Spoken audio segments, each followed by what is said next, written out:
धीरेश्वराय देवस्य देवशंभूतिकारिणे प्रभावे सर्वदेवानां वामनाय नमो नमः। जय श्री हरि विष्णु। जय सनातनी में आज हम जानेंगे, श्रवण करेंगे भगवान विष्णु की वामन अवतार की कथा, वामन द्वादशी की कथा। वर्ष 2025 में वामन जयंती गुरुवार 4 सितंबर 2025 को मनाई जाएगी। भाद्रपद माह के शुक्ल पक्ष की द्वादशी को वामन द्वादशी कहते हैं। यह वह दिन जब भगवान विष्णु ने वामन देव के रूप में अवतार लिया था, इसलिए इस दिन को वामन जयंती भी कहा जाता है। वामन देव विष्णु भगवान के 5वें तथा त्रेता युग के पहले अवतार थे। भगवान विष्णु का मनुष्य रूप में पहला अवतार वामन देव था। इससे पहले भगवान विष्णु ने 4 अवतार पशु रूप में लिए थे, जो इस प्रकार है: मत्स्य अवतार, कूर्म अवतार, वराह अवतार और नरसिंह अवतार।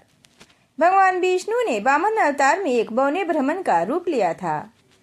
वामन देव ने भाद्रपद माह के शुक्ल पक्ष की द्वादशी को अभिजीत मुहूर्त में, जब स्वर्ण नक्षत्र प्रचलित था, माता अदिति व कश्यप ऋषि के पुत्र के रूप में जन्म लिया था।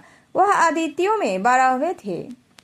शास्त्र के अनुसार वामन देव इंद्र देव के छोटे भाई थे।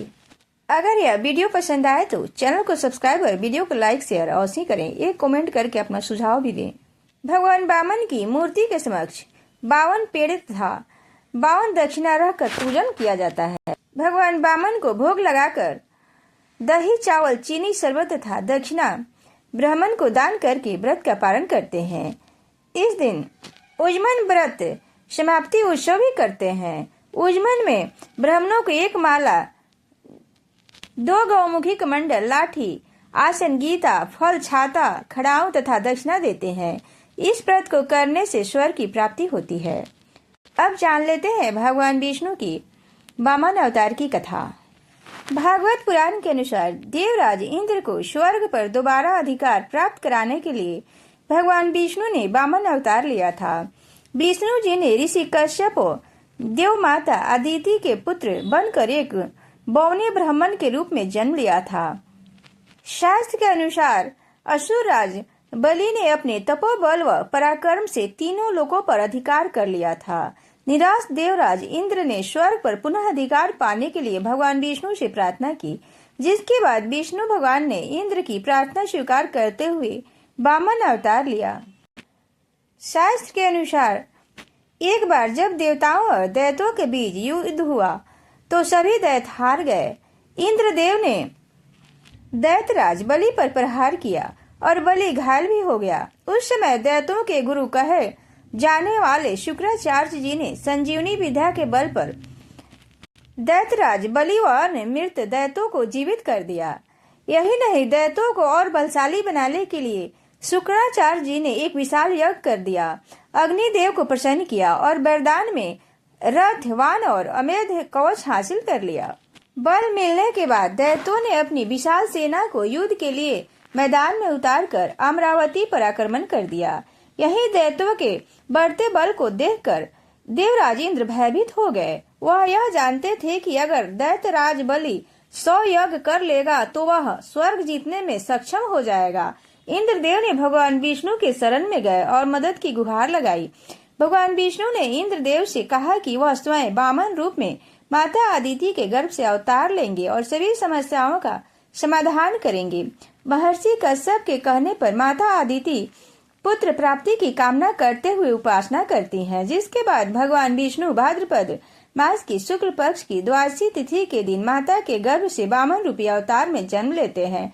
भगवान विष्णु अपने इसी अवतार में ब्रह्मचारी ब्राह्मण का रूप धारण करते हैं।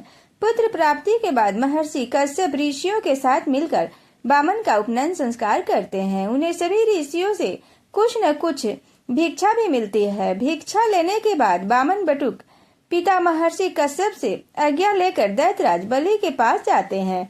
जिस समय वामन बलि के पास पहुंचते हैं, उस समय वह नर्मदा नदी के तट पर अपना अंतिम 100वां यज्ञ संपन्न करने जा रहे होते हैं। वामन अवतार भगवान विष्णु ने बलि के पास जाकर उससे भिक्षा में 3 पग भूमि मांगते हैं। दैत्यों के राजा बलि गुरु शुक्राचार्य के माना करने के बावजूद वामन को 3 पग भूमि दान देने का वचन देते हैं, जिसके बाद भगवान के वामन अवतार से एक पग में स्वर्ग व दूसरे पग में संपूर्ण पृथ्वी नाप लेते हैं। अब उनके पास तीसरा पग रखने के लिए कोई खाली स्थान नहीं बचता है। यह देख राजा बलि चिंतित हो उठते हैं और तीसरे पग के लिए अपना सिर आगे कर देते हैं और कहते हैं कि प्रभु, अपना तीसरा पग मेरे सिर पर रख दीजिए। वामन बलि के कहे अनुसार उसके सिर पर तीसरा पग रख देते हैं। इसी के साथ दैत्यराज बलि को पाताल लोक में रहने का आदेश होता है। वहीं बलि की वचनबद्धता को देख भगवान विष्णु के अवतार वामन प्रसन्न हो जाते हैं और बलि से उसकी इच्छा पूछते हैं। इस पर भगवान बलि से रात दिन अपने सामने रहने का वरदान मांगते हैं, जिसको स्वीकार करते हुए भगवान विष्णु जी पाताल लोक में दैत्यों के राजा बलि का द्वारपाल बनकर हमेशा उसके सामने रहते हैं। भगवान विष्णु के वामन अवतार जन्म भाद्रपद शुक्ल पक्ष द्वादशी तिथि को हुआ था, इसलिए इस तिथि को वामन द्वादशी के रूप में भी मनाया जाता है। इस दिन स्वर्ण नक्षत्र में की जाने वाली पूजा विशेष फलदायी होती है। जो भी व्यक्ति पूरी श्रद्धा से वामन देव की पूजा अर्चना करता है, उसके सभी कष्ट दूर हो जाते हैं और मोक्ष की प्राप्ति होती है। इस दिन शास्त्रोक्त विधि से वामन देव की पूजा करनी चाहिए। साथ ही वामन देव के अवतार की कथा व भागवत पुराण का पाठ करना विशेष फलदायी माना जाता है। वामन अवतार की कथा श्रीमद् भागवत पुराण में मिलती है। यह कथा हमें सिखाती है कि अहंकार और लालच व्यर्थ है और हमें कभी भी इसे अपने वचन से पीछे नहीं हटना चाहिए। भगवान विष्णु ने राजा बलि को यह सबक सिखाया कि दंभ और अहंकार से कुछ हासिल नहीं होता और धन संपदा क्षण भंगुर होती है। जब बलि वामन देव को 3 पग भूमि दान देने के लिए संकल्प कर रहे थे, उस समय देवत गुरु शुक्राचार्य ने उसे रोकने की कोशिश की। शुक्राचार्य जान गए कि वामन के रूप में स्वयं भगवान विष्णु हैं। शुक्राचार्य जी ने बलि को समझाया कि ये छोटा बच्चा नहीं है, वे स्वयं विष्णु हैं।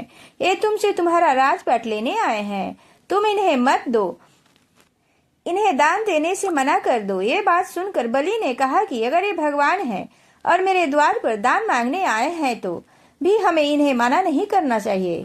ऐसा कहकर बलि ने हाथ में जल का कमंडल लिया तो शुक्राचार्य छोटा रूप धारण करके कमंडल में दंडी में जाकर बैठ गए, ताकि कमंडल से पानी बाहर ही ना निकले और राजा बलि संकल्प न ले सके।